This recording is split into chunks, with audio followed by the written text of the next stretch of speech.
Talk, votre tribune d'échange avec le gouvernement, reçoit le professeur Adama Diawara, ministre de l'Enseignement supérieur et de la Recherche scientifique, le jeudi 22 septembre 2022 à 10h, en direct de la page Facebook du gouvernement. Ne manquez pas ce direct sur la page Facebook @gouvsi.officiel pour passer en revue l'actualité du gouvernement en matière d'enseignement supérieur et de recherche scientifique. CICG, le citoyen au cœur de l'action gouvernementale. Bonjour à tous. Je suis M. Adama Diawara, ministre de l'Enseignement supérieur et de la Recherche scientifique. Avant d'entamer les échanges avec mes chers internautes, je commencerai d'abord par vous présenter toutes mes excuses, puisque cette séance aurait dû se tenir le jeudi dernier, mais pour des raisons indépendantes de ma volonté, puisque je devais aller présenter quand même le budget du ministère, le budget 2023 du ministère au ministère du budget. Donc, on a été obligé de reporter la séance à ce jeudi. Donc, je vous présente toutes mes excuses. Alors, cela dit, avant que nous commencions à échanger, je vais d'abord vous faire une petite introduction sur notre sous-secteur enseignement supérieur et recherche scientifique. Je dirais simplement que le système d'éducation-formation est le socle du développement de toute nation. Les exemples, on en connaît à travers le monde. Je citerai simplement l'exemple de la Corée du Sud, qui est connu de tout le monde. C'est ainsi que, dès son accession au pouvoir d'État en 2011, le chef de l'État, le président de la République, son Excellence M. Alassane Ouattara, a signé au sous-secteur enseignement supérieur et recherche scientifique 2 missions essentielles. Une mission pour chacun des 2 segments du sous-secteur. Pour le segment enseignement supérieur, la mission essentielle qui lui a été confiée, c'est de former des ressources humaines de qualité capables de contribuer de façon efficace, je dirais même de façon efficiente au développement de notre pays. Et quant au sous-secteur, au segment du moins recherche scientifique, la mission essentielle qui lui a été confiée, c'est donc développer une recherche scientifique pertinente qui répondent de façon concrète aux problèmes de développement qui se posent au pays. Je pourrais vous donner un simple exemple. Actuellement, vous savez que l'économie ivoirienne, en termes donc de production de PIB, est beaucoup basée sur la culture du cacao. Et on sait qu'il y a une maladie appelée le swollen shoot qui attaque nos vergers de cacaoyers et qui réduit considérablement la production cacaoyère. Donc, une question qui est posée aux chercheurs, c'est de trouver des solutions pour faire face à cette maladie qui attaque nos cacaoyers de façon concrète. Alors, cela dit, une fois que ces missions essentielles ont été confiées au sous-secteur enseignement supérieur et recherche scientifique, le président Ouattara, comme à son habitude, a donné les moyens qu'il faut à notre sous-secteur pour pouvoir répondre à pour pouvoir remplir cette mission qui lui a été confiée. Alors, je ne vais pas être exhaustif, sinon on y passerait la journée, mais je vais citer quand même quelques cas de financement de l'État depuis l'arrivée du président Ouattara au pouvoir. Je commencerai par la réhabilitation de toutes les universités publiques existantes. Bon, ça a coûté quand même pas mal de milliards, je pense qu'on ne va pas revenir là-dessus. Donc, toutes les universités publiques existantes, notamment celle de Cocody devenue Université Félix-Houphouët-Boigny, celle d'Abouba Diamé devenue Nangui Abrogwa, celle de Bouaké devenue l'Université Alassane Ouattara, ont été réhabilités et dans la foulée, les 2 URES, unités régionales d'enseignement supérieur de Kourougou et de Daloa, ont été transformées en universités, réhabilitées et en plus avec des travaux d'extension. Et après, on a eu droit à l'ouverture de nouvelles universités, notamment l'université de Mans et l'université virtuelle de Côte d'Ivoire qui ont ouvert leurs portes en 2017. Et ensuite l'université de San Pedro qui a ouvert ses portes en octobre 2021. Et bon, actuellement, évidemment, on a l'université de Mondougou qui est en construction, qui va ouvrir bientôt ses portes. Et il y a d'autres nouvelles universités qui sont dans les pipes, comme on dit, notamment l'université d'Odiéné, l'université d'Abangourou, la ville université d'Adiaké, ainsi de suite. Peut-être qu'à l'occasion d'une question, on pourra revenir sur tout ça. Ensuite, il y a eu au niveau, j'aurais dit, œuvre sociale, la réhabilitation de toutes les résidences universitaires avec les restaurants universitaires qui vont avec, que ce soit à Abidjan ou à l'intérieur du pays. C'est vrai qu'à Abidjan, dans un premier temps, ce sont les résidences universitaires de Cocody qui ont été réhabilitées et dans un second temps, dans une seconde phase, donc dans un programme sur lequel peut-être on reviendra aussi, les cités périphériques sont en réhabilitation. Il y en a qui ont déjà ouvert les portes d'ailleurs. De la même façon, il y a des nouvelles cités qui sont en construction. Je prendrai notamment le cas de la cité de Kourogo, qui a ouvert ses portes en 2020. Il y a également les cités en construction actuellement, une nouvelle cité à Kourogo qui va faire 2400 lits, et une nouvelle cité également à Daloa qui va faire 1200 lits. Et en temps, il y a eu la cité de Mans qui a ouvert ses portes. Donc vous voyez au niveau, comment dirais-je, œuvre sociale, il y a beaucoup de choses qui ont été faites. Pour les restaurants, c'est pareil. Hein. Vous savez, les restaurants, non seulement les restaurants existants ont été réhabilités, mais il y a de nouveaux restaurants qui ont été construits. Je donnerai deux exemples simplement. C'est le restaurant d'Abouba Diamé qui peut servir 10 000 plats par jour, tout comme celui de Cocody qui vient d'ouvrir ses portes aussi, qui de la même façon peut servir 10 000 plats par jour. Alors, on peut continuer. Ensuite, au niveau des universités, il y a eu les équipements, notamment les équipements scientifiques. Vous savez, on peut donner des chiffres, mais moi, je vais donner un simple chiffre pour illustrer mes propos à ce niveau. Hein. Au niveau de l'université Félix-Houphouët-Boigny à Cocody, donc vous avez, pour ceux qui sont scientifiques, vous avez un atelier qu'on appelle l'atelier de génie mécanique, dont la réhabilitation de l'équipement nous a coûté, en termes d'équipement, hein, ça nous a coûté 1 milliard d'équipements. Et pour la matière d'œuvre, c'est-à-dire les consommables, ça nous a coûté environ 400 millions. Ne serait-ce que ce seul atelier de génie mécanique. Donc vous imaginez ce qui a été dépensé pour l'ensemble des laboratoires, ou si vous voulez, des salles de TP des différentes universités. Alors on peut continuer comme ça. Il y a eu l'implémentation du Wi-Fi dans les universités publiques et dans les grandes écoles publiques, notamment l'ENS et l'INPHB. Bon, de la même façon, ça c'est tout ce que j'ai dit là, c'est sur le hard. On peut aller sur le soft. Au niveau du soft, il y a eu le basculement dans le système académique international licence master doctorat qu'on appelle le système LMD depuis septembre 2012. Et également au niveau social, je dirais le recrutement d'enseignants chercheurs et chercheurs, depuis l'arrivée du président au pouvoir, c'est en moyenne 450 recrutements par an, en moyenne, ce qui fait près de 5 milliards de dépenses au niveau étatique par an. Et bon, on peut aussi citer au niveau de la recherche scientifique l'augmentation des primes de recherche des enseignants chercheurs et chercheurs, une augmentation qui va de 208 à 250%. Je vous donne un exemple simple. Hein. Vous prenez les assistants, avant l'arrivée de Ouattara au pouvoir, la prime de recherche annuelle était de 800 000 francs. Aujourd'hui, avec le président Ouattara, c'est passé à 2 millions de francs par an. Ben, de la même façon, on a créé, depuis l'arrivée du président au pouvoir, on a créé le Fonds pour la science, la technologie et l'innovation, le FONSTI, avec un fonds d'établissement qui est passé récemment à 10 milliards, parce qu'on a eu 5 milliards émanant du PASRES, le programme d'appui stratégique à la recherche scientifique, donc 5 milliards financés par la Suisse, plus 5 autres milliards financés par le budget étatique. Donc on se retrouve avec un budget d'établissement de 10 milliards, placé sur un compte bloqué dont les intérêts permettent de financer les projets de recherche de façon, j'aurais dit, pérenne. Alors on peut continuer comme ça. Bon, vous voyez qu'il y a beaucoup d'efforts qui ont été faits en faveur du sous-secteur enseignement supérieur et recherche scientifique depuis l'arrivée du président Ouattara au pouvoir. Malgré cela, évidemment, il y a un certain nombre de problèmes qui demeurent dans notre sous-secteur, qui sont de véritables défis. Des défis, bon, je vais citer pêle-mêle, hein, malgré tous les efforts qui ont été faits, il y a quand même une insuffisance de la capacité d'accueil dans le supérieur public, disons de façon claire dans les universités publiques. Il y a un manque d'enseignants dans certaines spécialités, notamment en mathématiques et en physique. Il y a une faiblesse du rendement interne, si vous voulez, des taux de réussite aux examens, notamment dans les universités publiques. Il y a une faiblesse du rendement externe, c'est-à-dire du taux d'insertion professionnelle des diplômés, ou si vous voulez, c'est l'inadéquation formation-emploi au double niveau qualitatif et quantitatif. Ça aussi, on pourrait revenir là-dessus. Il y a, bon, malgré tout ce qui a été dit, le financement reste quand même insuffisant, le financement du système d'enseignement supérieur. Bon, et si on regarde les œuvres, les transferts sociaux, si vous voulez, les œuvres universitaires, là également, malgré tous les efforts qui ont été fournis par l'État, il y a une insuffisance. Bon, et de la même façon, si on part sur le plan de la recherche, on a une insuffisance de la valorisation des résultats de la recherche scientifique et un sous-financement de la recherche scientifique.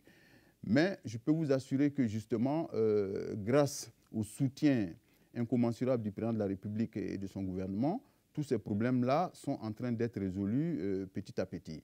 Et durant cette émission, je pense qu'on aura l'occasion de vous dire ce qui est fait aujourd'hui et ce qui sera fait demain pour faire face à ces différents problèmes. Alors, je pense qu'en guise d'introduction, je m'arrête là pour ne pas être très long. Merci. Alors, cela dit, nous allons commencer avec les premières questions qui nous ont été adressées. D'abord, Émilienne, Madame Émilienne. La question est la suivante. Monsieur le ministre, qu'est-ce qui s'est passé concernant le concours de l'ENS? Bon, effectivement, les concours directs d'entrée à l'ENS, session 2022, les résultats ont été proclamés depuis le 27 août. Alors, nous avons eu 1485 admis, dont des professeurs de lycée, des professeurs de collège et des éducateurs. Et au moment où les candidats déclarés admis ont commencé à s'inscrire à l'ENS, alors on a constaté un problème. Il y a 3 candidats déclarés admis sur le site informatique de l'ENS qui n'ont pas retrouvé leur nom parmi les admis. Bon, parce que je signale que quand j'ai dit tout à l'heure que les résultats ont été proclamés le 27 août, c'était une proclamation sur le site informatique de l'ENS. Alors donc au moment de l'inscription, comme je l'ai dit, problème, 3 candidats déclarés admis sur le site informatique de l'ENS ne retrouvent plus leur nom sur la liste des admis. Il s'agit de 3 professeurs admis au concours de professeurs de lycée, discipline espagnole. Alors moi, j'ai été saisi du problème le même jour, c'est le 15 septembre. Alors sur le champ, j'ai donné des instructions pour que le lendemain, c'est-à-dire le 16 septembre, je puisse recevoir les 3 étudiants concernés avec leurs parents, tout comme la direction de l'ENS. Chose faite, je les ai reçus en compagnie de mon cabinet, notamment de mon directeur de cabinet. Alors, on a d'abord donné la parole au représentant de l'ENS qui nous a expliqué que ce qui s'est passé, c'est qu'il y a eu une erreur au niveau informatique tout simplement, au niveau de la codification. Bon. Alors, cela a été expliqué aux candidats concernés à leurs parents, mais sur le champ, les parents des candidats, tout comme moi-même, avons demandé à l'ENS de nous amener les PV de délibération. Parce que de toute façon, en pareille circonstance, ce qui fait foi, c'est le PV de délibération. Donc, le PV de délibération nous a été amené sur le champ. Et on s'est rendu compte qu'effectivement, sur le PV de délibération qui a été signé par les 17 membres du jury, il y avait 28 noms. Et comme il n'y a que 25 postes budgétaires, les 25 premiers sont déclarés admis et les 3 derniers, le 26e, le 27e et le 28e, évidemment, sont ajournés. Et il s'agissait bel et bien de ces 3 qui avaient été déclarés admis par erreur sur le site informatique. Bon, donc les parents, comme je l'ai dit, et les étudiants ont demandé eux-mêmes à voir les PV, parce que moi j'avais regardé les PV avant tout le monde, donc ils ont souhaité regarder le PV, ben, pas de problème, on leur a remis le PV, ils ont regardé, ils se sont rendus compte qu'effectivement les 3 avaient bel et bien échoué. Alors, donc sur le champ, je leur ai dit que, bon, en pareille circonstance, nous ne pouvons rien, c'est une erreur informatique.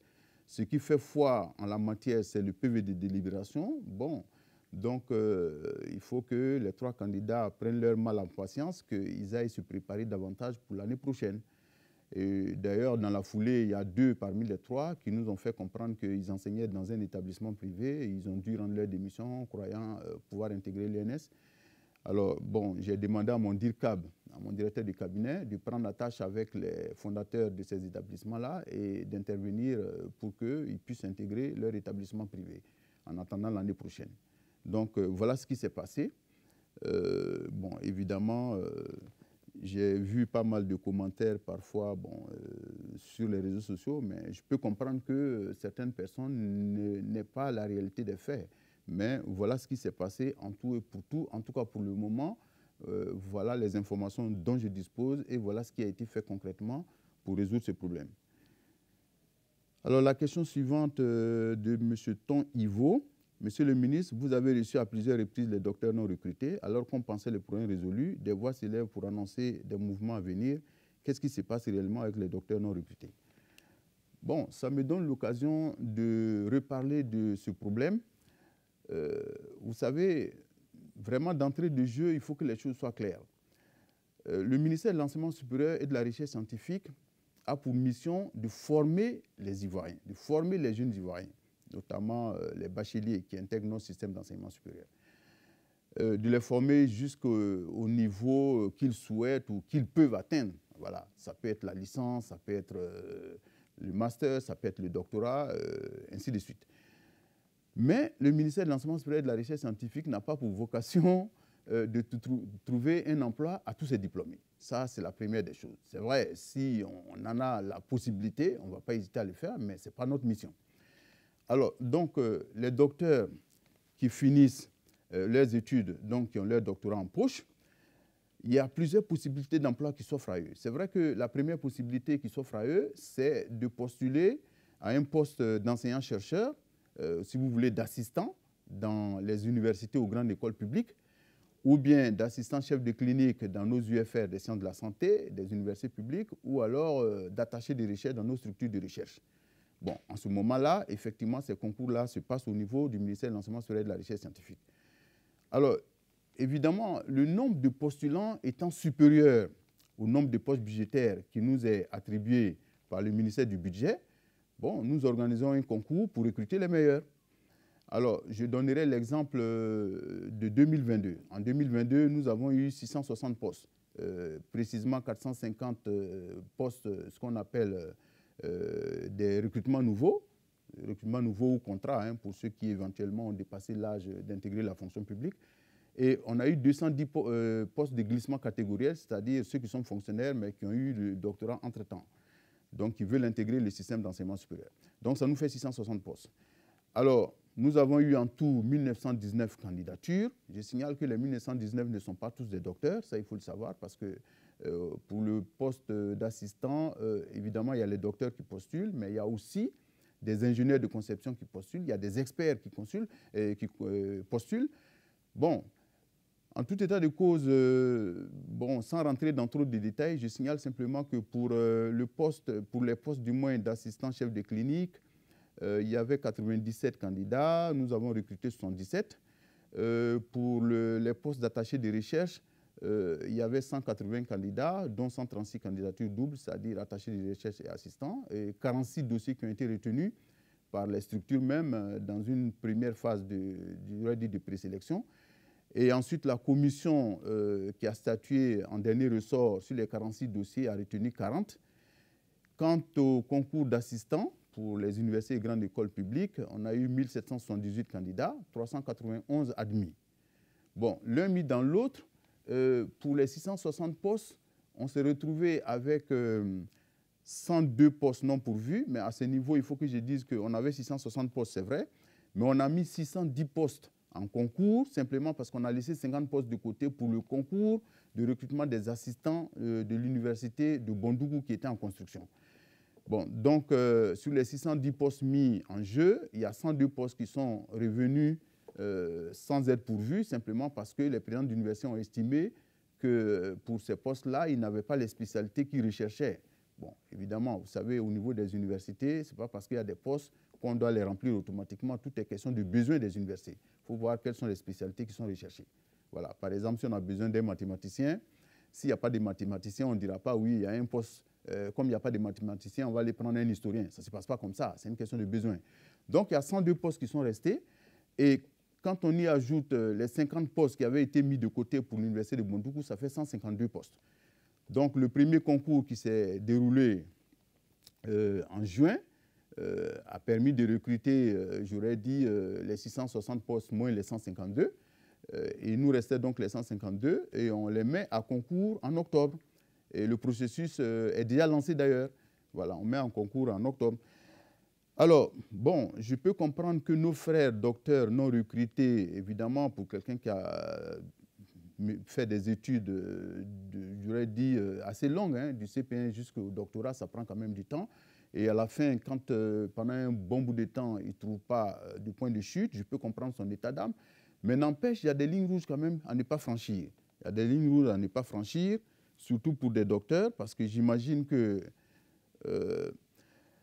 ils doivent comprendre qu'on est obligé, dans la mesure où le nombre de postes budgétaires est inférieur au nombre de candidats, nous sommes obligés donc de faire un concours pour prendre les meilleurs. Alors, il y a des critères de sélection, et ces critères de sélection sont connus. Alors, je signale qu'il y a 2 jours, j'ai fait appel à tous les collectifs de docteurs non recrutés. Il y en a 7. Et parmi les 7, il y a 6 qui sont venus à la rencontre. Il y a un seul collectif qui n'est pas venu. Et les 6 qui sont venus, nous avons débattu longuement sur le processus de recrutement, la méthodologie de recrutement. Nous nous sommes mis d'accord. Il y a même un document qui a été signé par tous les représentants des 6 collectifs qui existent. Le seul collectif qui n'est pas venu à la rencontre, qui est présidé par le docteur Simi, il y a de fortes chances que ce soit ce collectif qui veuille manifester. Sinon, sur les 7, je le répète, les 6 autres étaient à la rencontre, ont approuvé tout ce qui a été dit et on a donc produit un document final que ces 6 collectifs ont signé. Alors, bon, cela dit, vous savez, comme on le dit, tant que la marche continue, le balancement des bras continue. Moi, je continue quand même à expliquer à nos chers docteurs que, bon, ce qui est constructif, c'est la voie du dialogue. C'est la voie du dialogue. Et cela dit, il faut que les 152 postes qui seront mis à concours bientôt, qu'ils aillent se préparer pour compétir. Et plus tard, en mars, certainement, en mars 2023, il y aura le concours de 2023 pour lequel nous avons déjà 425 postes en recrutement nouveau, auxquels vont s'ajouter certainement au moins 200 postes de glissement catégoriel. Ça veut dire qu'en mars 2023, on aura un nouveau concours avec certainement beaucoup plus que 600 postes d'ouverts. Alors donc, je demande aux uns et aux autres de savoir raison garder, malgré les difficultés de la vie de tous les jours auxquelles ils peuvent être confrontés. Il faut savoir raison garder et préparer sereinement les concours qui s'offrent à eux. Je leur ai même expliqué que, à la suite des 2 concours, celui d'octobre pour recruter les 152 assistants, et celui de mars 2023 qui va nous permettre de recruter plus de 600 assistants, assistants chefs de clinique et attachés de recherche, nous allons faire le point pour savoir quel est le stock qui reste, le stock de docteurs non recrutés qui reste, et puis voir, proposer certainement un certain nombre de mesures. J'aurais dit, ça peut être par exemple l'entrée à l'ENS pour être professeur de lycée et après procéder par glissement catégoriel pour être enseignant à l'université. Ça peut être l'accès à l'enseignement dans un établissement privé, quitte à ce qu'après on passe le concours pour revenir dans une structure publique d'enseignement supérieur.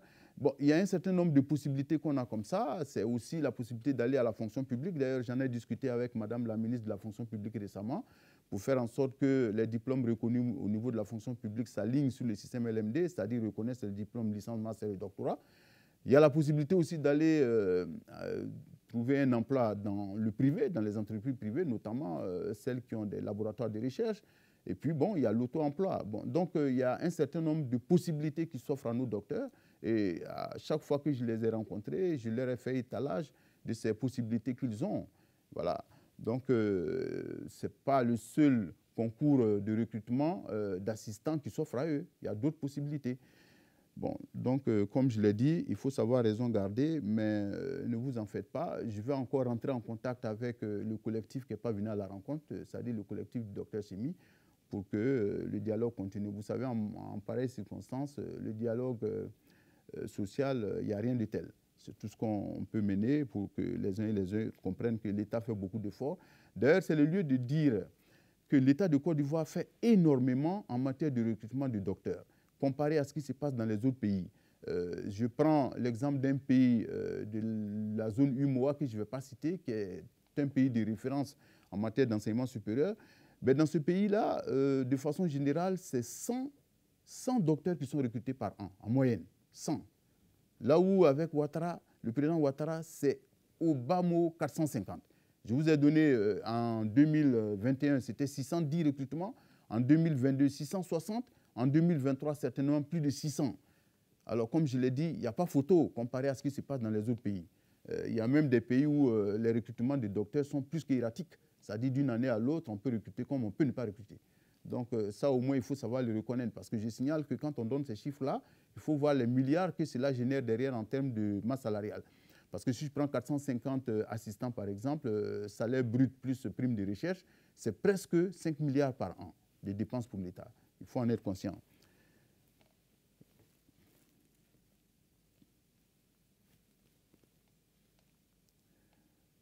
Il faut revenir sortir les questions.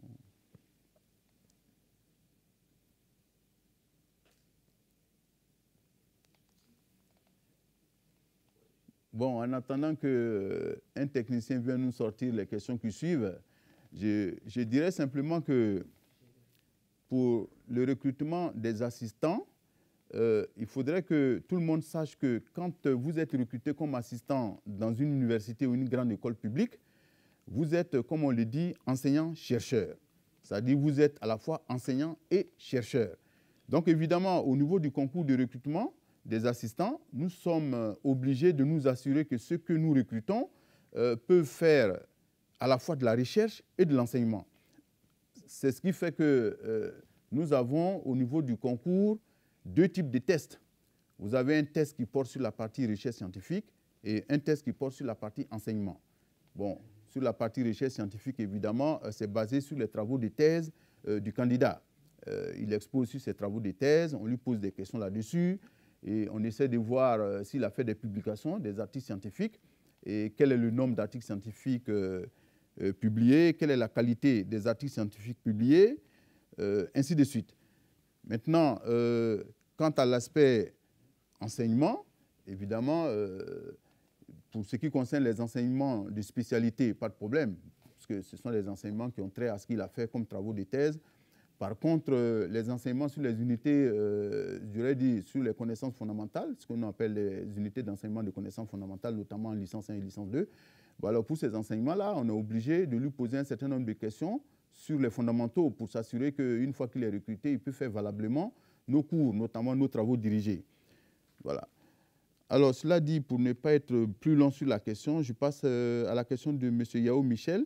Le gouvernement a décidé de loger les étudiants qui squattent les amphis. Quels seront les critères éventuellement pour bénéficier de la mesure de relogement? Bon, à ce niveau, je signale simplement que lorsque ce phénomène a été constaté, j'ai donné des instructions aux différents responsables de cours concernés pour qu'on me fasse le point des étudiants qui squattent les salles de cours, notamment les amphis et les salles de TD. Alors, à l'université d'Angui-Abrugwa, à Bobo-Adjamé, on a dénombré 113 étudiants squatteurs. Et à l'université Félix-Houphouët-Boigny-Cocody, on en a dénombré 300. Alors, sur les 113 de Nangui-Abrugwa, nous avons logé 103 à la cité de Williamsville, dès l'ouverture de cette cité. Donc, il nous reste 10 à loger. Et quant à l'université Félix-Houphouët-Boigny, sur les 300, il n'y a que 20 qui ont été logés dans les cités de Port-Bouilly 1 et 2. Donc, il nous reste 280 à loger. Normalement, ces 280 seront bientôt logés dans l'une ou l'autre des cités de Cocody, parce que le processus de réadmission va commencer bientôt. Alors, quels sont les critères? Bon, vous savez, normalement, pour avoir accès aux chambres en cité, bah, évidemment, puisque le nombre de lits est restreint par rapport au nombre d'étudiants, je signale qu'aujourd'hui, quand on fait des statistiques, on se retrouve à un lit pour 17 étudiants. Un lit pour 17 étudiants, donc vous comprenez qu'on est obligé de discriminer, on n'a pas le choix. Dans aucun pays du monde, de toute façon, on loge tous les étudiants. Ce n'est pas possible. Aucun État n'y parvient. Alors, donc, ce qu'on fait, on a adopté donc un certain nombre de critères. Le premier critère, il faut que le candidat, le postulant, si vous voulez, soit un véritable étudiant. Il faut qu'il soit inscrit, voilà, qu'il ait une inscription académique à la scolarité centrale de son université. Ça, c'est clair. Donc, il faut qu'il ait le statut d'étudiant. La deuxième chose, c'est l'âge. Il y a un âge maximum au-delà duquel vous n'êtes plus admis en cité. Par exemple, si vous êtes en licence 1, l'âge maximum, c'est 21 ans. Si vous dépassez 21 ans, vous n'êtes pas admis en cité. Si vous êtes en doctorat, l'âge maximum, c'est 30 ans. Au-delà de 30 ans, vous quittez la cité.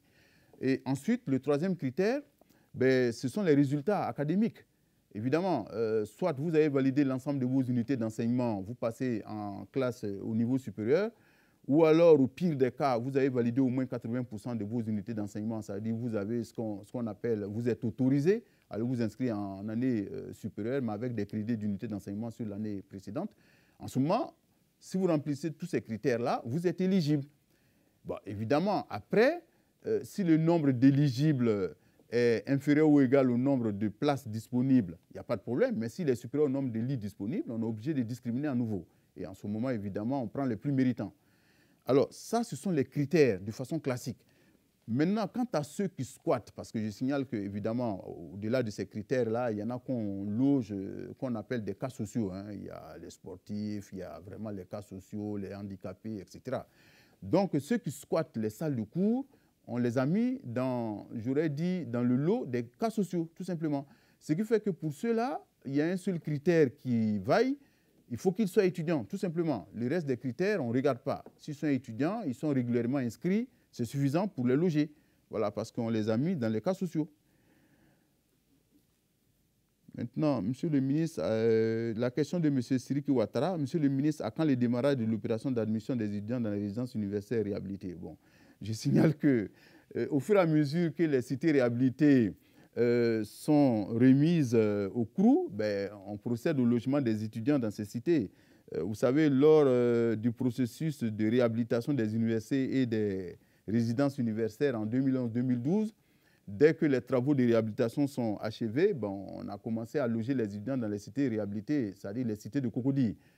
Voilà, notamment les cités du campus, Mermoz 1 et 2, la cité Rouge, Château d'Eau si vous voulez, cité Saint-Jean, cité Riviera 2. Mais pour les cités périphériques, c'est pareil. Bon, alors, quand on a fini de réhabiliter la cité des 220 logements, on y a logé des étudiants automatiquement. C'est pareil pour Williamsville. Dès qu'on a fini la réhabilitation, on y a logé des étudiants. Par contre, aujourd'hui, on a un problème avec Abobo, parce qu'Abobo 1 est achevé, mais on n'a pas logé d'étudiants à Abobo 1 pour le moment pour un problème d'assainissement qu'on est en train de régler. C'est pareil pour, comment dirais-je, la cité des mariés à Port-Boué. On a fini de réhabiliter. Pour le moment, on a logé des étudiants à Port-Boué 1 et 2, parce que là, il n'y a pas de problème d'assainissement. Par contre, la cité des mariés, il y a un problème d'assainissement que nous sommes en train de régler. Dès que ce problème sera réglé, on va y loger les étudiants. Dernièrement, on a ouvert la cité de Vridi, 420 lits. Et là également, d'ici peu, on va y loger des étudiants. Donc, à Caen, la réponse est simple. Chaque fois qu'on finit de réhabiliter une cité, il y a beaucoup d'attentes. Évidemment, on y loge automatiquement les étudiants. Voilà, sauf quand il y a un problème structurel tel que celui dont je viens de parler. Quand il y a un problème d'assainissement, évidemment, nous sommes obligés de résoudre ces problèmes-là avant d'y loger des étudiants. Mais ne vous en faites pas, ces problèmes d'assainissement sont en cours de résolution parce que ça fait partie des travaux que nous avons estampillés programme 2021 en cours d'élaboration. Et ne vous en faites pas, même le quai qui est actuellement en construction à l'entrée de l'université Félix-Houphouët-Boigny se fait dans le cadre de ce programme 2021. Bon.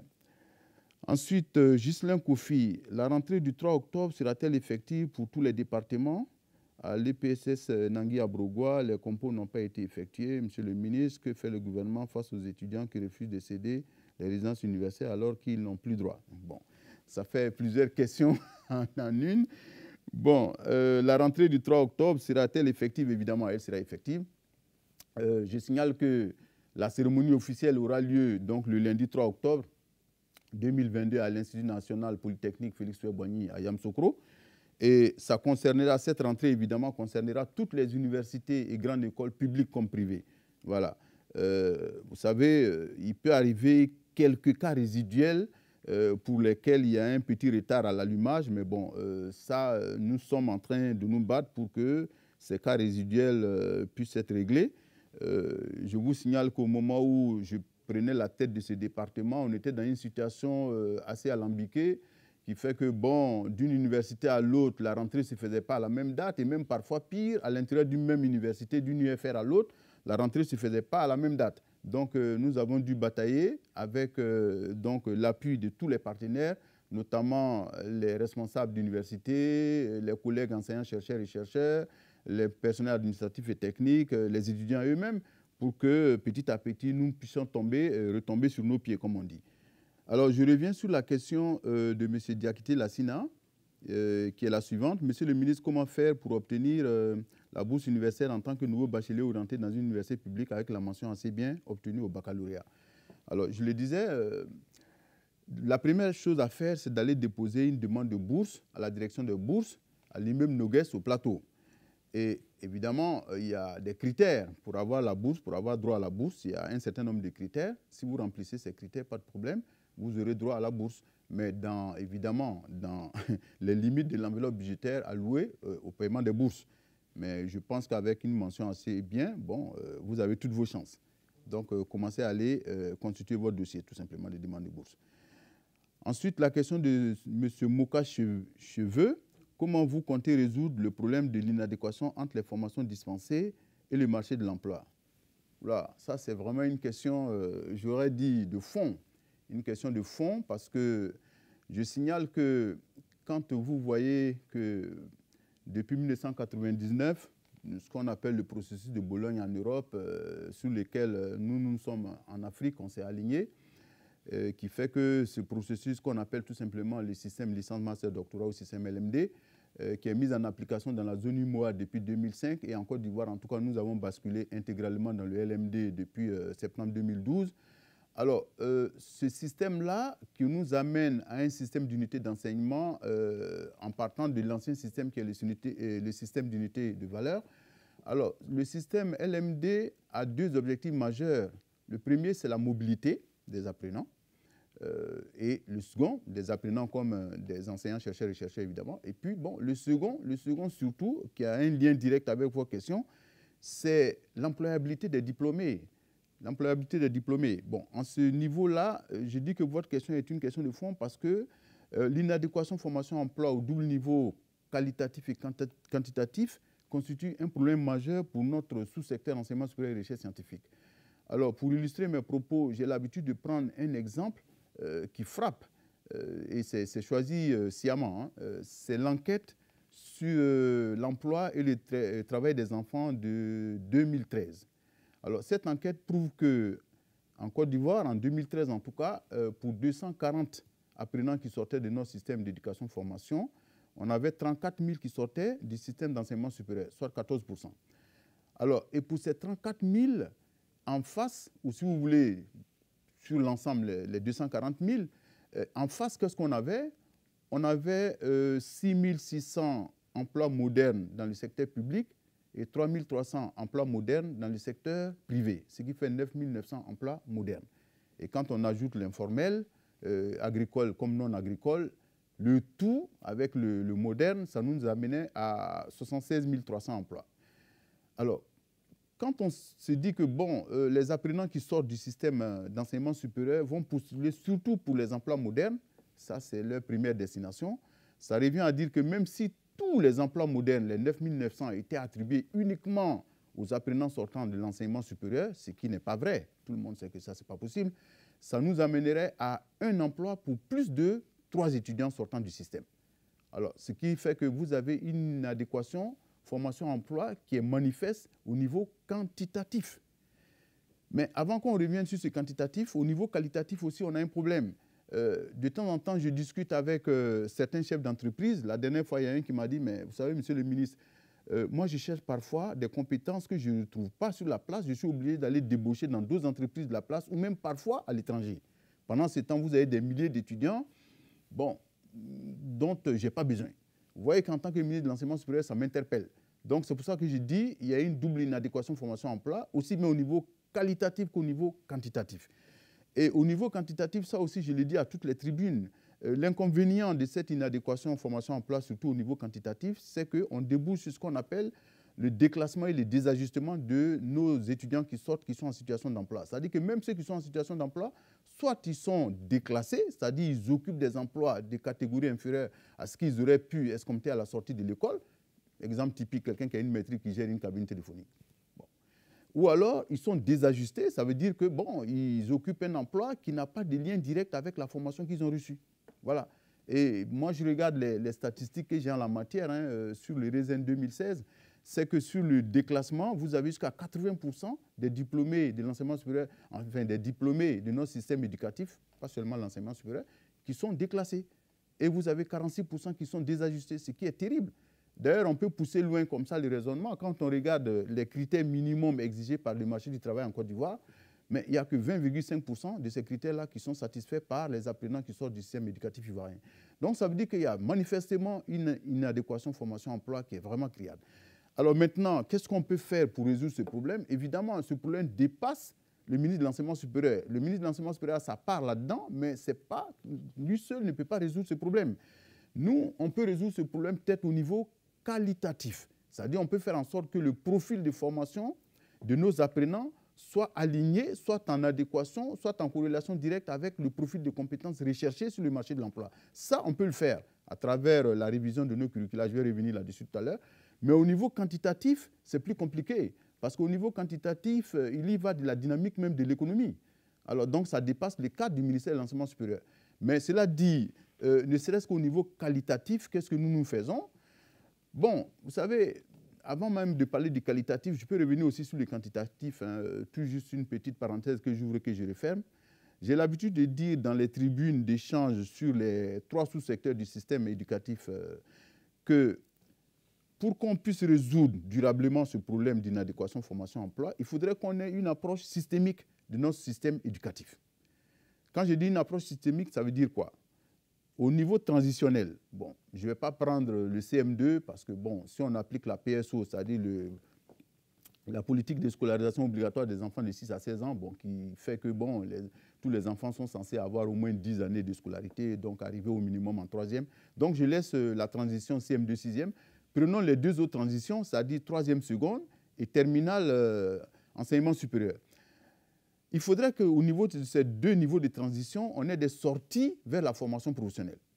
De telle sorte que tous ceux qui achèvent la 3e ne soient pas obligés d'aller faire une seconde enseignement général. Il faut qu'il y ait des sorties vers la formation professionnelle. Maintenant, la proportion de sorties vers la formation professionnelle, bon, ça c'est à simuler, parce que, bon, évidemment, ça suppose qu'on ait une formation professionnelle qui monte en puissance. Et tout le monde voit qu'avec le président Ouattara, justement, notre formation professionnelle est en train de monter en puissance. Et on va arriver justement à faire en sorte que cette approche systémique soit une réalité. Et au niveau transition terminale, enseignement supérieur, nous sommes en train de mettre en place une politique de construction d'instituts universels de technologie. Nous sommes, comme on le dit, au labo là-dessus. Et bientôt, nous allons faire en sorte que ce soit une réalité, que ce soit implémenté sur le terrain, de telle sorte qu'effectivement, on ait une partie de nos bacheliers qui puissent intégrer les UIT. Et le reste, maintenant, va intégrer l'enseignement supérieur général, notamment au niveau des universités publiques. Alors, donc, cette approche systémique va se faire en adéquation avec les possibilités d'absorption du marché de l'emploi. C'est-à-dire que si vous faites des sorties d'une certaine proportion d'apprenants au niveau transitionnel, ben, ça sera fait en tenant compte des possibilités d'absorption du marché de l'emploi. Mais en attendant qu'on arrive à systématiser cette approche systémique, ben, il faudrait que nous-mêmes, au niveau de l'enseignement supérieur, nous ayons quand même une gestion des flux entrants dans notre dispositif. Des flux entrants comme des flux transitants dans le système. Alors, au niveau des flux entrants, bon, il faut que les critères, par exemple, d'accès aux universités publiques soient respectés. Il faut que les critères soient respectés. Et ensuite, comme c'est écrit dans la nouvelle loi sur l'enseignement supérieur, la recherche et l'innovation, il faudrait qu'au niveau de transition intercycle, je parle cette fois-ci à l'intérieur de l'enseignement supérieur, c'est-à-dire que, par exemple, le passage entre la licence 3 et le master 1, ou le passage entre le master 2 et le doctorat 1, il faut que tout cela se fasse par voie de test. Si je prends ne serait-ce que le dernier que je viens de citer, c'est-à-dire le passage entre le master 2 et le doctorat 1, on est obligé de passer par des tests pour faire en sorte que les doctorants qui rentrent dans nos écoles doctorales à créer, bon, le nombre soit en adéquation avec ce que nous pouvons plus tard recruter au niveau de nos universités et grandes écoles publiques et de nos structures de recherche publique. Bon, alors donc, en attendant que cette approche systémique, comme je l'ai dit, soit systématisée, bon, nous essayons de gérer les flux entrants dans notre dispositif. Mais à côté de cela, pour revenir à la question qui est posée, qu'est-ce que nous allons faire pour cette adéquation formation-emploi au niveau qualitatif? Alors, la première des choses, c'est de revoir les curricula. Nous allons revoir les curricula de nos universités publiques pour faire en sorte que ces curricula-là soient élaborés de commun accord avec le secteur privé. L'objectif, c'est de faire en sorte que le profil de compétences recherchées sur le marché de l'emploi soit, disons, le profil de formation donné dans nos structures d'enseignement supérieur, soit en adéquation avec le profil de compétences recherchées sur le marché de l'emploi. Ça, c'est la première des choses à faire. Évidemment, on s'y attelle déjà. Et ensuite, pour l'enseignement, j'aurais dit au niveau BTS, notamment dans les grandes écoles privées, là également, il s'agit de réformer totalement le BTS. C'est ce qui est en cours actuellement sur le financement de la Banque mondiale à travers le projet d'appui au développement de l'enseignement supérieur qu'on appelle le PADES. C'est ce qui est en cours. Je l'ai souvent répété. Ce qui va se passer, c'est que nous allons regarder les bassins d'emploi. Et en ce moment, les filières de BTS qui ne sont pas porteuses d'emploi, on va les supprimer. Les filières qui sont porteuses d'emploi, on va les maintenir. Et même, il se peut qu'on crée de nouvelles filières compte tenu de l'évolution du marché de l'emploi. des nouveaux métiers qui se créent, évidemment. Et ces filières qui sont retenues ou qui sont à créer, les curricula seront élaborés, comme je l'ai dit tout à l'heure, de commun accord avec le secteur privé, pour faire en sorte que la formation soit vraiment en adéquation avec ce qui est recherché comme compétence sur le marché de l'emploi. Donc ça, c'est au niveau des curricula. Mais on pourrait aller plus loin, évidemment. Par exemple, au niveau de l'enseignement supérieur, notamment des universités publiques, vous allez voir ça dans la nouvelle loi sur l'enseignement supérieur, justement, c'est qu'il faut qu'il y ait un socle commun de compétences pour tous les apprenants qui sortent de notre dispositif. Et ce socle commun de compétences a 3 segments. Il y a l'anglais, il y a l'informatique et puis il y a l'entrepreneuriat qui est couplé avec le montage de projets. Bon, c'est pour faire en sorte que justement les apprenants qui sortent de notre dispositif aient les capacités d'aller s'attaquer au marché de l'emploi en endogène comme en exogène, c'est-à-dire en Côte d'Ivoire comme à l'étranger. Voilà. Et parlant de cela, d'ailleurs, il faut dire que le gisement auto-emploi est à regarder de très près parce que vous avez vu tout à l'heure les chiffres que je vous ai donnés. Si on s'en tient aux emplois formels comme informels, ben, ce n'est pas joué. Hein. Donc, il faut aller chercher aussi au niveau de l'auto-emploi. Mais pour l'auto-emploi, il est évident qu'il faut qu'il y ait une politique de promotion de l'auto-emploi à travers l'accompagnement des apprenants qui ont envie de s'installer à leur compte. Il faut peut-être les accompagner financièrement pour qu'ils puissent s'installer. Il faut également les accompagner pour qu'il n'y ait pas trop de pression fiscale sur l'entreprise qui crée d'entrée. Sinon, c'est comme si vous tuez la poule aux œufs d'or. Et il faut également les accompagner pour la conquête des marchés parce que je le dis toujours, si vous mettez 2 chevaux encore, comment dirais-je, sur la même ligne de départ qu'une Ferrari, évidemment, la 2 chevaux ne s'en sortira jamais. Parce que si vous avez un diplômé qui vient de créer son business et que dans la conquête des marchés, vous le mettez en concurrence avec des multinationales, évidemment, la poule aux œufs d'or va mourir de sa belle mort d'entrée de jeu. Donc, bon, il y a un certain nombre de choses comme ça à faire. Et même au niveau de la qualité des enseignements qui sont donnés, en plus des enseignants, j'aurais dit permanents qu'on a dans les établissements supérieurs, il faut penser à faire appel à des compétences qu'on a dans les entreprises privées et même dans l'administration pour venir donner des cours, pas en tant que permanent, mais sous forme de vacation. Et de la même façon, il faut envisager l'immersion des enseignants permanents en entreprise, par exemple. Voilà, tout ça pour permettre à ces enseignants-là de se frotter aux réalités du monde du travail et ça leur permet d'améliorer leurs cours et aussi d'améliorer leur façon de dispenser leurs cours. Bon, donc évidemment, comme je l'ai dit, l'enseignement supérieur va jouer sa partition, a commencé à jouer sa partition et va continuer sur sa lancée parce qu'il y a un certain nombre de réformes qui sont actuellement en cours et il y a d'autres qui sont à venir pour justement s'attaquer à ce problème crucial d'inadéquation formation-emploi, comme je l'ai dit, au double niveau, qualitatif et quantitatif. Ensuite, M. Ayouba Nanurogo Koulibaly. Monsieur le ministre, qu'est-ce qui empêche de payer les bourses des étudiants par trésor monnaie comme cela s'est fait pour récupérer les frais d'inscription en ligne pour les nouveaux bacheliers? Bon, bonne question, parce que évidemment, c'est ce que nous envisageons. Ce n'est pas plus compliqué que ça, c'est ce que nous envisageons. Parce que à partir de cette année, voilà ce qui a été décidé. Les inscriptions et les réinscriptions vont se faire sur la plateforme du ministère. Et quand l'étudiant s'inscrit sur la plateforme du ministère ou se réinscrit, si vous voulez, il aura droit à une carte multiservice, une carte Visa, une carte multiservice. Et cette carte multiservice, qui est sa carte d'étudiant évidemment, hein, c'est sa carte d'étudiant, c'est une carte multiservice, ça veut dire que ça lui permet de faire pas mal d'opérations. Notamment, c'est sur cette carte-là qu'on va virer les bourses, tout simplement. Voilà, et ça empêchera un certain nombre de désagréments que tous les étudiants boursiers connaissent, sur lesquels je ne vais pas peut-être m'étaler ici. Voilà, donc c'est envisagé. D'ailleurs, je peux aller plus loin en vous disant que cette carte multiservice, qui sert de carte d'étudiant, donc, elle va coûter 3 500. Voilà, elle va coûter 3 500. Et les 3 500, évidemment, pour les étudiants qui sont dans les universités publiques, je signale que ces 3 500 sont récupérés sur les frais d'inscription, hein, c'est-à-dire les 30 000, 60 000 ou 90 000, selon qu'ils sont en licence, en master ou en doctorat.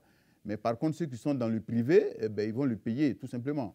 Voilà. Et ces cartes-là, il faut aussi le dire, c'est des cartes qui sont valables 3 ans. Si on vous donne la carte à l'année 1, c'est valable pour l'année 2 et l'année 3.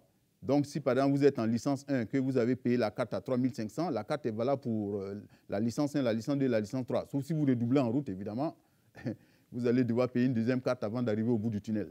Voilà. Et on est en discussion avec le DSI pour qu'on puisse mettre sur la carte des stickers, parce que je lui ai dit que bon, si la carte est valable pour 3 ans, il faut qu'il y ait des stickers pour que d'une année à l'autre, on sache que l'étudiant est inscrit en telle année, parce qu'il ne faudrait pas qu'on passe sous silence l'année académique en cours, parce que ça aussi, ça peut être source de fraude. Donc, c'est des dispositifs techniques que nous sommes en train de prendre pour faire face à ce problème. Alors ensuite, M. Yao Arnold Angbanzan, la question de composition sur table ne serait plus d'actualité pour le concours de recrutement des docteurs. L'on reviendrait à une composition orale sous une nouvelle formule. De quoi s'agit-il précisément? Bon, bonne question. Vous savez, je l'ai dit tout à l'heure, le recrutement pour moi, pour les assistants chefs de clinique, la méthodologie ne change pas. Je signale que les assistants chefs de clinique, bon, c'est des docteurs en sciences de la santé, qui ont fait l'internat, au moins 4 ans, qui viennent passer le concours pour être recrutés comme assistants chefs de clinique. Et leur concours se passe, j'aurais dit, en 4 étapes. Il y a l'écrit, il y a l'oral, il y a le TP, et puis il y a la clinique. Bon. Donc là, la méthodologie ne change pas. Pour les attachés de recherche, ça ne change pas non plus. Il y a les jurys d'évaluation interne ou, si vous voulez, de présélection au niveau des structures de recherche. Ensuite, ça passe au CTS, les comités techniques scientifiques. Ensuite, ça passe au CNS, Comité national scientifique. Bon, la méthodologie, à ce niveau, ne change pas non plus. Pour les assistants, la méthodologie change. Mais vous savez, nous, quoi qu'on dise, nous sommes dans un dialogue social permanent.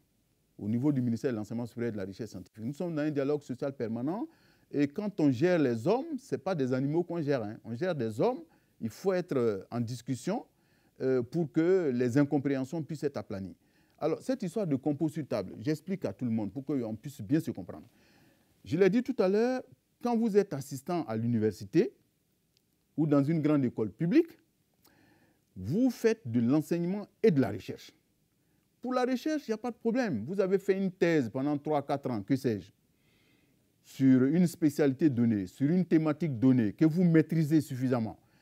Alors, si on vous dit de faire des cours qui ont trait à cette spécialité, ce serait quand même le diable que vous ne puissiez pas faire ce cours. Ou si on vous dit d'aller faire des travaux de recherche, moi, par exemple, j'ai fait de la physique de l'atmosphère. Si on me dit d'aller dans un labo de physique de l'atmosphère, ben, je suis dans mon élément, il n'y a pas de problème. Que ce soit des cours de physique de l'atmosphère, encore que là, il faut faire attention parce que c'est bateau, hein, physique de l'atmosphère. Bon, ou que ce soit en termes de recherche, il n'y a pas de problème. Mais une fois qu'on quitte là, ça, c'est des cours de Master 1, Master 2. Et c'est des encadrements de doctorat 1, 2 et 3. Maintenant, et les cours de licence 1 et licence 2, par exemple. Licence 3, je n'en parle pas parce que licence 3, déjà, ça commence à se spécialiser. C'est vrai qu'on peut penser que c'est général, mais ce n'est pas aussi général que ça, parce que licence 3, ça commence à se spécialiser. Mais licence 1, licence 2, c'est ce qu'on appelle les unités d'enseignement de connaissances fondamentales. Là, on a besoin des connaissances de base. Par exemple, je prends le cas des physiciens. Moi, je suis physicien, donc vous comprenez bien que je prends l'exemple sur la physique. Vous êtes un docteur en physique, on vous recrute dans une université, dans un département de physique. Bon, vous devez donner, je l'ai dit, hein, les cours de Master 1, Master 2. Bon, ça, c'est votre spécialité, bon, ça, ce n'est pas ça notre problème. Vous devez donner des cours en licence 1, licence 2, parce que c'est là qu'on a le plus d'étudiants, c'est là que nous générons le plus d'heures complémentaires, c'est là qu'on a plus de palabres, justement avec les heures complémentaires. Donc, on a besoin d'enseignants. Alors, tout docteur, par exemple, en physique qui arrive, systématiquement, il est programmé pour aller faire des travaux dirigés en première et deuxième année. C'est systématique.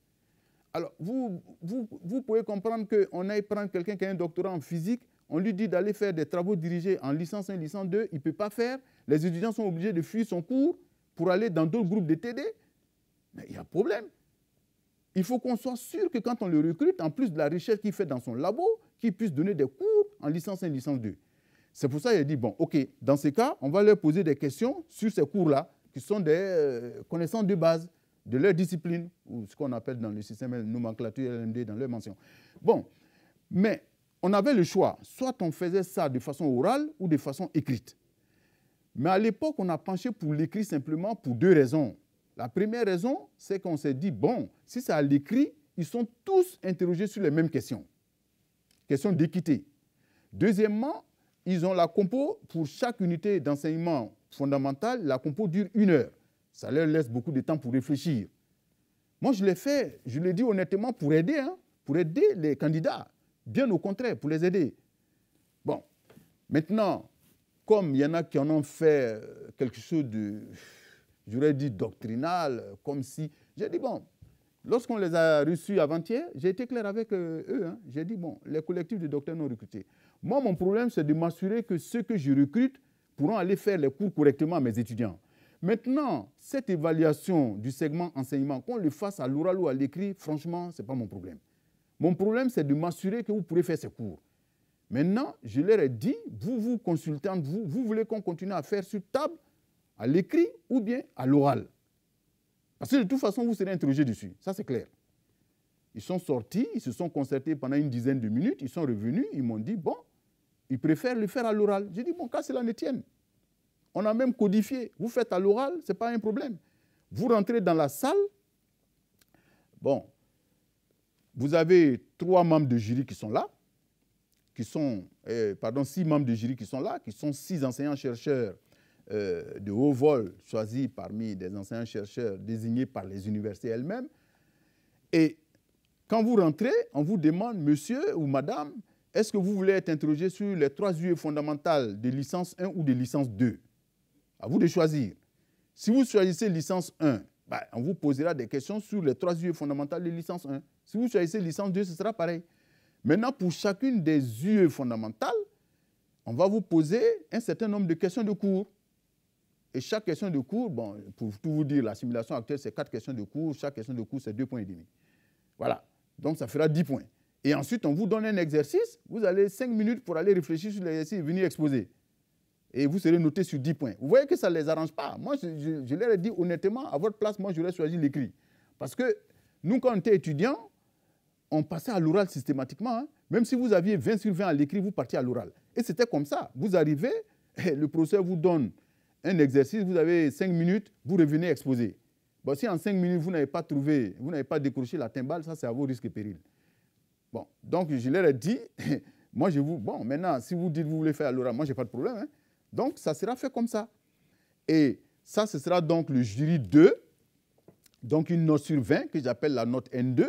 Et il y aura le jury 1 qui va donner la note que j'appelle la note N1. Et ce jury 1 va interroger le candidat sur ses travaux de thèse. Il va venir exposer ses travaux de thèse pendant un temps limité, qu'ils connaissent tous. Ensuite, on lui pose des questions sur ses travaux de thèse. Ensuite, on regarde s'il a publié des articles. Il en a publié combien et quelles sont les qualités de ces articles. Et après, bon, on lui demande s'il peut donner des cours de spécialité en master ou en master 2. Si c'est un cours existant, bon, il va décliner l'intitulé du cours et les chapitres qui vont avec. Et on lui posera quelques questions dessus. Si c'est un nouveau cours aussi, il va le dire. Et il justifiera pourquoi il pense que ce cours doit être institué. Bon, donc il aura une note N1 de cette façon. Et ensuite, on sort sa note définitive qui est une note pondérée, qui fait 2 tiers de la note N1 plus 1 tiers de la note N2. Et avec cette note-là, ils sont classés. Et puis, bon, voilà, en fonction du nombre de postes budgétaires qui a été créé pour la spécialité ou pour la mention, ben, il sera sélectionné. C'est aussi simple que ça. Donc, la méthodologie, la voici. Ce n'est pas plus compliqué que ça. Alors, l'idée, donc, ce n'est pas qu'on a laissé tomber, comment dirais-je, l'interrogation sur la partie enseignement. Pas du tout. C'est la formule qui a changé. Au lieu de faire à l'écrit, ce sera à l'oral. Mais évidemment, d'un candidat à l'autre, les questions ne seront pas les mêmes. Hein, ça, c'est clair. Donc, bon, comme je l'ai dit, si vous avez la chance que vous tombez sur des questions plus simples, bon, c'est votre chance. Si vous tombez sur des questions plus compliquées, bon, ça c'est bon. Voilà. C'est pour ça que j'avais dit à l'écrit, au moins, vous êtes tous interrogés sur les mêmes questions. Voilà. Pour ceux qui sont physiciens dans la salle, vous savez, hein, vous venez pour une unité d'enseignement fondamental de physique, par exemple, bon, il y a des questions, moi, je sais que si je vous pose, bon, ça risque d'être très compliqué. Il y a d'autres aussi, je sais que, bon, voilà, c'est bon, pour ça que j'avais dit à l'écrit, c'était plus simple. Mais bon, cela dit, c'est des docteurs, je leur fais confiance, ils sont suffisamment bons, ils ont été suffisamment bien formés, bon, ils pourront s'en sortir. Voilà, ils pourront s'en sortir. Parce que je signale que parfois aussi, c'est un peu délicat de le dire, mais la vérité, c'est que quand je regarde le dernier concours, bon, il y avait quand même quelques petits soucis. Donc, il faut qu'ils s'apprêtent un peu plus. Voilà, je leur demande de s'apprêter un peu plus. Bon, je pense avoir été suffisamment long sur cette question. Bon, ensuite, M. Joe Allen. Monsieur le ministre, comment se fait le choix des étudiants qui doivent bénéficier de bourses du gouvernement pour étudier à l'étranger? Bon, Ça, c'est une bonne question, une très, très bonne question. Normalement, les bourses à l'étranger sont attribuées à deux types d'étudiants, j'allais dire. Alors, le premier type d'étudiant, c'est un bachelier, par exemple, série C ou E, avec mention, donc qui est très brillant, qui va aller faire une classe prépa, par exemple en France. Oui, on peut lui attribuer une bourse, pas de problème. Ou alors qui a fait même une classe prépa, par exemple à l'INPHB ici, ou à Blaise Pascal, ou que sais-je, bientôt à l'Université de Mans, à l'Université de San Pedro, bientôt à l'Université Félix-Houphouët-Boigny, et qui est admis à certains concours de haut vol, comme X Polytechnique, Mines, Centrale, Supélec, HEC, on leur donne une bourse aussi. C'est comme ça. Voilà. D'ailleurs, je signale que pour la petite histoire, ceux qui vont à X Polytechnique, par exemple, ils ont 400 000 francs par mois comme bourse, en plus des frais de scolarité qu'on paye derrière. Attention, parce qu'on paye les frais de scolarité qui sont parfois très élevés. Bon, donc voilà le premier type d'apprenants qui peuvent avoir des bourses pour l'étranger. Ensuite, le deuxième type, c'est ceux qui sont au troisième cycle, c'est-à-dire master ou doctorat. Voilà, ceux-là, bon, mais je dis master ou doctorat parce qu'il y a un mélange du genre. Pour le moment, d'ailleurs, il y a un projet de décret sur les bourses qui va mettre de l'ordre là-dedans. Parce que pour le moment, les bourses sont attribuées en se basant sur l'ancienne façon de faire, c'est-à-dire l'ancien système. Puisqu'on a une bourse pour les niveaux licence 1, licence 2, une bourse pour les niveaux licence 3 et master 1, et une bourse pour les niveaux master 2, doctorat 1, 2, 3. C'est-à-dire qu'on est resté dans l'ancien système.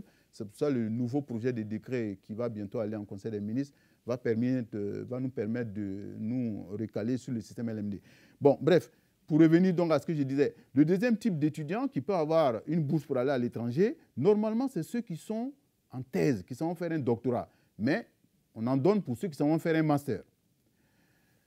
Mais la vérité, c'est qu'après, nous sommes sollicités par des apprenants qui vont faire, bon, parfois, vous avez des parents qui viennent nous saisir, oui, mon enfant a eu un bac à une mention, il va aller faire économie, licence 1, dans telle université en France. Bon. Normalement, ils ne sont pas éligibles. Mais c'est vrai que parfois, ce qu'on fait, on a encore ce qu'on appelle le secours financier. Là, on ne donne pas la bourse, on donne le secours financier. D'ailleurs, dans le nouveau décret qui va passer en Conseil des ministres, en tout cas, soit dans le décret, on est en train de voir, soit dans un arrêté d'application, on va réaffirmer la chose suivante. C'est que dorénavant, vraiment pour les bourses à l'étranger, on va la donner pour des formations qui sont recherchées sur le marché de l'emploi. Première des choses. Si c'est pas, par exemple, vous voulez aller faire de l'histoire, je suis désolé, je n'ai rien contre l'histoire, hein, mais bon, franchement, vous allez faire ça bien ici. Voilà. Donc, il faut que ce soit pour un emploi qui est vraiment recherché sur le marché de l'emploi ici. Et de deux, pour une formation qui n'existe pas en Côte d'Ivoire. Parce que c'est une formation qui existe en Côte d'Ivoire. Pourquoi vous voulez qu'on dépense des millions pour aller faire quelque chose qui existe chez nous? Voilà. Donc, et puis bon, dans les mesures des possibilités budgétaires aussi, évidemment. Et là aussi, on va être très regardant sur les structures d'accueil. Parce qu'il n'est pas question qu'on prenne nos meilleurs apprenants, qu'on les envoie dans des établissements à l'étranger, mais qui en réalité ne pèsent pas lourd, même comparé à certains de nos établissements en endogène. Ça, on ne pourra pas le faire. Donc si on les envoie, il faut qu'on soit sûr qu'ils vont dans des universités ou des grandes écoles de belle facture. Ça, c'est clair. Parce que quelqu'un qui me dit qu'il va à X Polytechnique, c'est clair que bon, là, il n'y a pas photo. C'est clair. Mais si vous allez dans une école X, Y, Z là-bas qu'on ne connaît pas très bien, bon, nous, on ne va pas vous donner une bourse pour ça. Hein. Ça, c'est clair. Bon, donc voilà ce que je peux dire pour cette question. Ensuite, Loukou Jean Arnaud, Monsieur le ministre, pourquoi avoir décidé de construire les caisses Soutra non loin de la faculté de médecine? Bon, je savais que cette question, elle allait certainement atterrir sur la table. Bon, je signale qu'à la faveur des travaux de réhabilitation de l'université Félix-Houphouët-Boigny, à l'époque c'était l'université de Cocody, on n'avait pas encore changé de nom, en 2011-2012. À l'époque, le ministre de l'Enseignement supérieur et de la recherche scientifique, le frère Cissé Ibrahim Bakongo, après discussion évidemment avec tous les, à commencer par son cabinet, avec tous les acteurs du système, avait décidé de déplacer le quai de l'intérieur de l'université à l'extérieur. Pour des raisons dans lesquelles je ne vais pas rentrer ici, mais que certaines personnes bien avisées peuvent comprendre. Bon, on a décidé de déplacer le quai, de l'amener à l'extérieur de l'université. Je me rappelle, à l'époque, j'étais conseiller du président de la République en charge du secteur éducation, formation, recherche.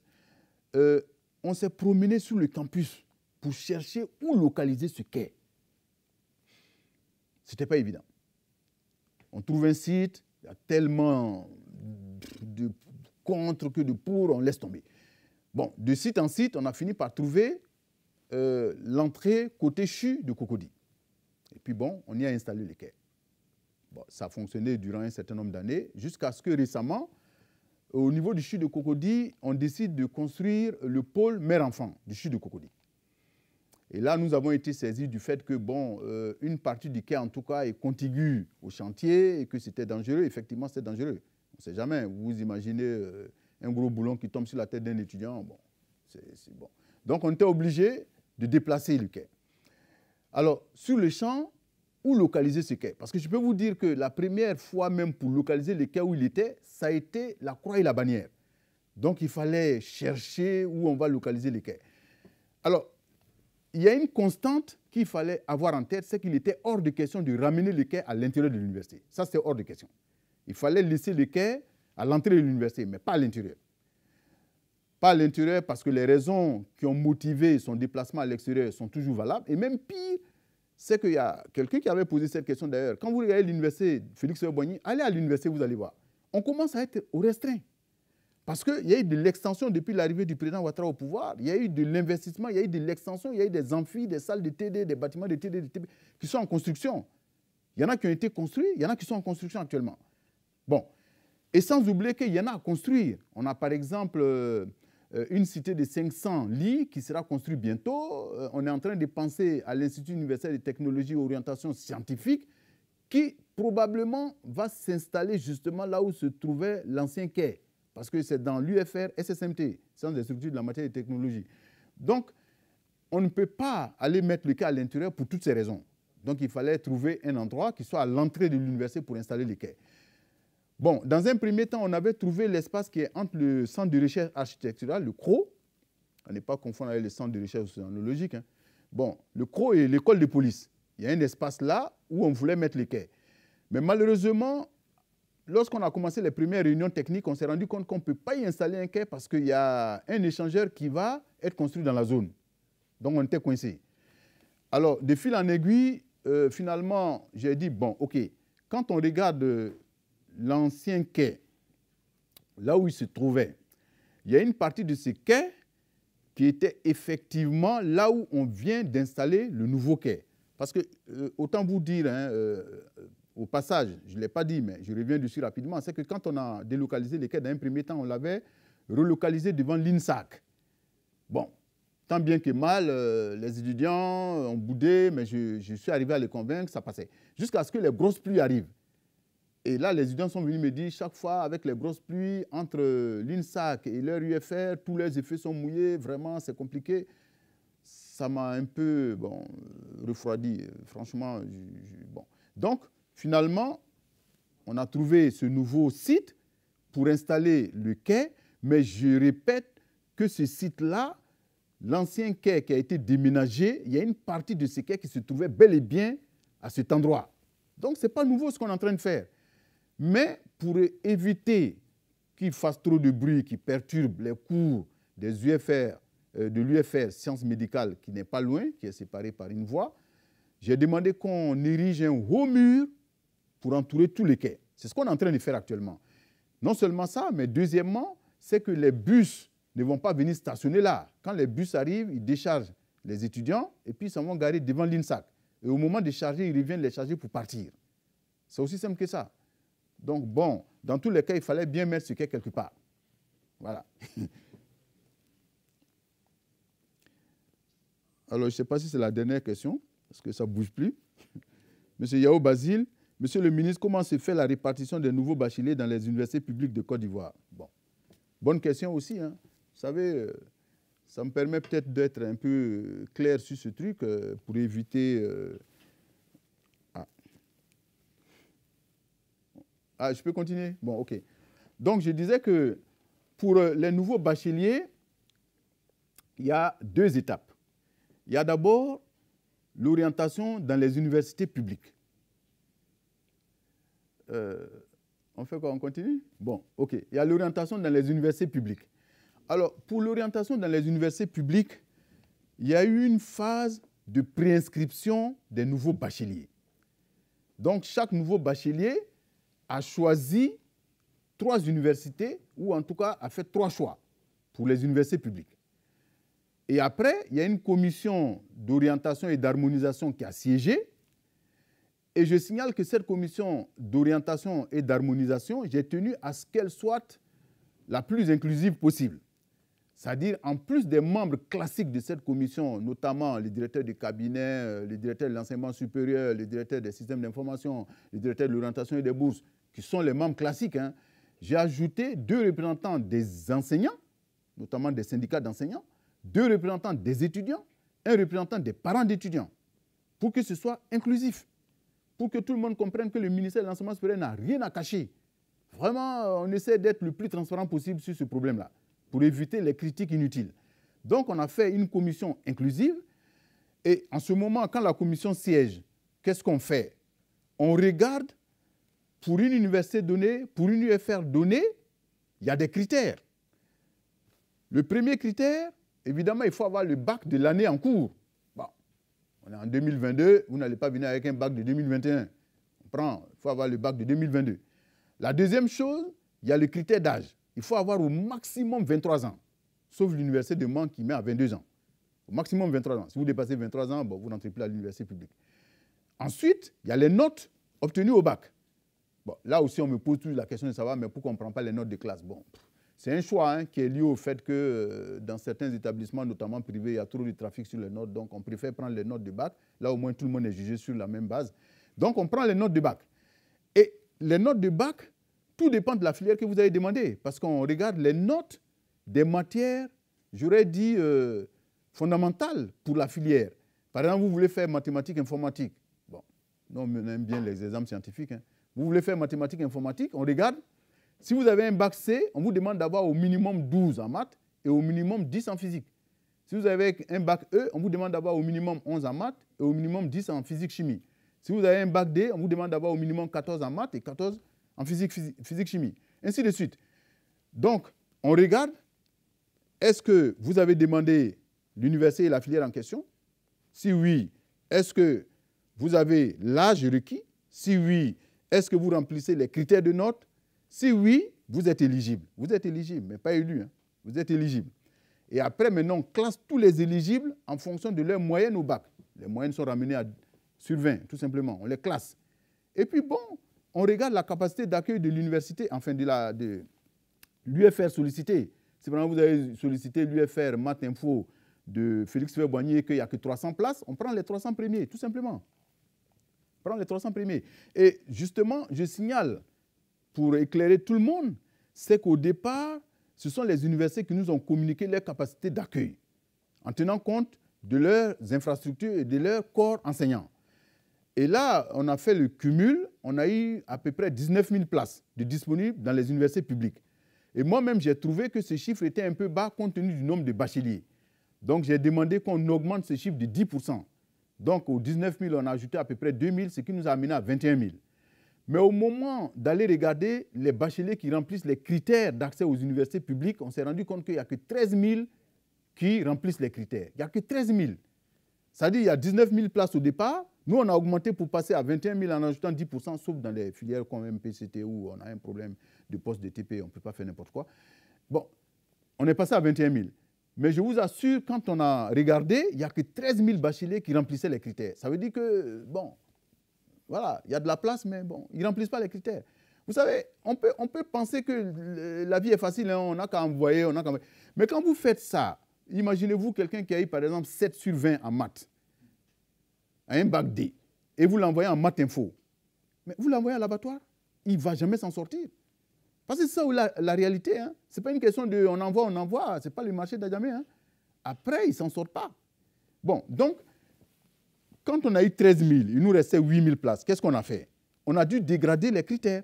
Ça dit que là où on avait dit pendant il fallait avoir 12 en maths, bon, on descend, on tombe à 11 pour pouvoir récupérer ceux qui sont, bon, ils n'ont pas eu 12, mais ils ont 11. Donc on a dégradé, bon, pour pouvoir remplir. Alors vous vous imaginez. Bon, donc ça, c'est au niveau des universités publiques. Maintenant, d'ailleurs, je signale que j'étais obligé de demander au DSI, est-ce qu'il y a éventuellement des bacheliers qui ont la mention, mais qui ne sont pas orientés? Parce que vous pouvez avoir la mention et ne pas être orienté. Tout dépend de qu'est-ce que vous avez choisi. Qu'est-ce que vous avez choisi? Parce que vous pouvez remplir les critères pour une UFR et ne pas remplir les critères pour une autre. Donc, si vous vous trompez d'aiguillage, vous vous trompez de voie, ben, vous allez rater le coach. Voilà. Moi, je fais un bac CSI, je demande d'aller faire droit. Bon, franchement, il y a un problème. Hein? Donc, j'ai demandé, tous ceux qui ont la mention, qui ne sont pas orientés dans une université publique, il faut les orienter systématiquement. Donc, vous regardez, s'ils ne remplissent pas le premier choix, enfin le premier critère, le deuxième, enfin le premier choix du moins, s'ils ne remplissent pas les critères pour leur premier choix, il faut regarder leur deuxième choix. Je me suis dit, bon, quelqu'un qui a la mention, vraiment, ce serait le diable que jusqu'au troisième choix, il ne puisse pas remplir les critères. Donc, finalement, tous ceux qui ont la mention, on les a... Mais même là, il faut qu'on fasse très attention parce que les étudiants, après, on écoute, on entend n'importe quoi sur les réseaux sociaux. Je vous signale qu'il y a des bacheliers, vous les orientez dans une université publique, lui-même vient dire qu'il ne veut pas aller là-bas, que lui préfère aller dans le privé. Alors, donc c'est pour ça que quand on dit, ouais, le ministère envoie des bacheliers dans le privé parce qu'ils gagnent de l'argent dedans, mais il dit, mais attendez, vraiment, c'est mal nous connaître. Qu'est-ce que j'ai à gagner là-dedans? Attendez, c'est pas ce que Ouattara nous a appris. Hein? Bon, donc bref, on s'est retrouvé avec ce processus qui est achevé, donc avec 21 000 qui seront orientés dans les universités publiques. Le reste, d'habitude, on les affecte dans les universités et grandes écoles privées. Mais comme il y a trop de bruit dessus, ouais, le ministère vend des places, etc., il y a des étudiants, non, on m'a affecté dans un établissement que je n'ai pas demandé, on m'a envoyé dans une filière que je n'ai pas demandé. Donc j'ai dit, OK, les bacheliers même n'ont qu'à aller choisir leur établissement et leur filière. Mais pour guider leur choix, pour rendre leur choix optimal, on leur donne un certain nombre d'informations sur lesquelles ils vont s'appuyer. On donne la liste des établissements, c'est-à-dire des universités, des grandes écoles privées qui sont autorisées par les ministères. Et pour chaque établissement privé, on donne la liste des filières qui sont autorisées, donc avec les diplômes homologués au bout du tunnel. Bon, c'est un autre débat, mais enfin. Et ensuite, on a donné l'évaluation, les résultats de l'évaluation des établissements privés. De telle sorte que quand le bachelier choisit un établissement, il choisit en connaissance de cause. Il sait ce que l'établissement vaut en termes de notation, en termes d'évaluation. Et même on a donné les frais d'inscription dans l'établissement. Parce que, attention, quand vous choisissez l'établissement, il faut savoir que les frais d'inscription, vous devez regarder ça de près parce que l'État ne prend en charge que 300 000 francs par étudiant par an pour les filières tertiaires, 450 000 francs par an par étudiant pour les filières industrielles et les universités, évidemment, pour les licences professionnelles, et 1 500 000 pour la filière optique, lunetterie. Mais bon, ça, c'est résiduel de toute façon. Donc, si vous choisissez, vous devez choisir en connaissance de cause. Si vous êtes en filière tertiaire, vous savez que l'État ne va prendre que 300 000 francs en charge et vous allez prendre une école qui vous demande 1 million, mais ça, c'est à vos risques et périls. Ça veut dire que vous allez payer le delta, 1 million moins 300 000. Si vous en avez les moyens, OK. Si vous n'en avez pas les moyens, autant choisir un autre établissement qui est bien classé et où les frais de scolarité sont moins élevés. Donc, on a donné toutes ces informations-là aux bacheliers pour qu'ils choisissent en connaissance de cause. Mais cela dit, à partir de l'année prochaine, je signale que le nombre de bacheliers affectés dans chaque établissement privé sera proportionnel à la note d'évaluation de l'établissement. Parce que cette année, nous avons évalué chaque université et chaque grande école privée. Les résultats ont été publiés sur le site du ministère.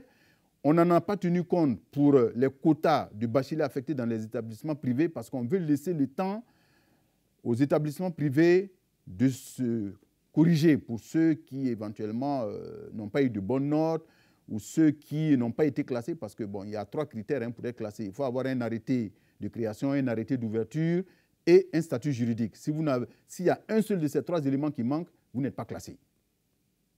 Donc, ça veut dire que si vous n'êtes pas classé, vous n'êtes pas noté, donc vous n'aurez pas d'affecté de l'État. Donc, cette année, on n'a pas appliqué pour permettre à tous ces établissements-là de se mettre en règle. Et puis, bon, deuxième chose, c'est que une fois que vous remplissez ces 3 critères, que vous êtes éligible, j'allais dire, à l'évaluation, Vous êtes évalué sur 5 segments. Il y a la gouvernance, il y a la gestion pédagogique, il y a la qualité des infrastructures, la qualité des équipements et le rendement interne et externe. Vous êtes jugé sur ces 5. Et chacun de ces 5 segments permet d'avoir une note sur 20. Et après, il y a une moyenne pondérée voilà, qui tient compte de l'orientation stratégique du système pour nous. Voilà. Là, on met l'accent par exemple sur le rendement interne et externe parce que bon, c'est le résumé de tout ce qui rentre dans le système. Et à partir de là, vous avez les notes donc, pondérées qui permettent de classer les établissements. Voilà. Là, par exemple, la dernière évaluation, je signale qu'on a 444 grandes écoles privées, ce qui est énorme quand même, hein, et puis 127 universités privées, ce qui fait en tout 511 établissements privés. Bon. L'année prochaine, comme je l'ai dit, évaluation cette fois-ci avec impact sur le nombre d'affectés. Et d'ailleurs, je signale en la matière que tous les établissements qui auront une note d'évaluation strictement inférieure à 10 sur 20 n'auront pas d'affectés de l'État. C'est clair, parce qu'on ne peut pas leur envoyer de bachelier. Ça veut dire que ce n'est pas des établissements de qualité. Donc, pour avoir des affectés de l'État, il faut avoir une note d'évaluation supérieure ou égale à 10 sur 20. Et maintenant, le nombre de bacheliers qu'on vous affecte, mathématiquement, pour ceux qui sont mathématiciens dans la salle, on prend le nombre de bacheliers qu'on doit affecter dans le privé, on multiplie par votre note et on divise par la somme des notes des établissements qui ont une note supérieure ou égale à 10. C'est maths, mais bon, c'est pas... Bon, je pense qu'on va... C'était la dernière question, hein, je signale. C'était la dernière question. Je vous remercie. En guise de conclusion, je tiens d'abord à remercier du fond du cœur tous les internautes qui ont suivi ces échanges-là, qui ont duré quand même plus d'1 heure. Je les remercie pour avoir suivi nos explications. J'espère que tout ce qui a été dit ce matin est de nature à leur permettre de comprendre les enjeux de notre système d'enseignement supérieur et leur permet surtout de comprendre que depuis son arrivée au pouvoir, le président Ouattara a fait énormément pour l'ensemble du secteur éducation-formation, mais particulièrement pour le sous-secteur enseignement supérieur et recherche scientifique. Vous savez, je ne peux pas m'empêcher de donner les chiffres parce que c'est une déformation professionnelle. Je donne par exemple l'exemple du budget 2021 où sur les programmes financés au niveau des différents ministères, le montant budgétaire alloué au financement des programmes faisait 5 165 milliards. Et sur ces 5 165 milliards, on avait 27,02% qui étaient alloués aux 3 sous-secteurs éducatifs.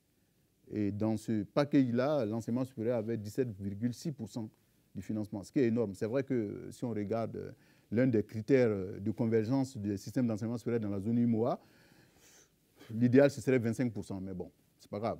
On est déjà proche de 18%, c'est déjà ça.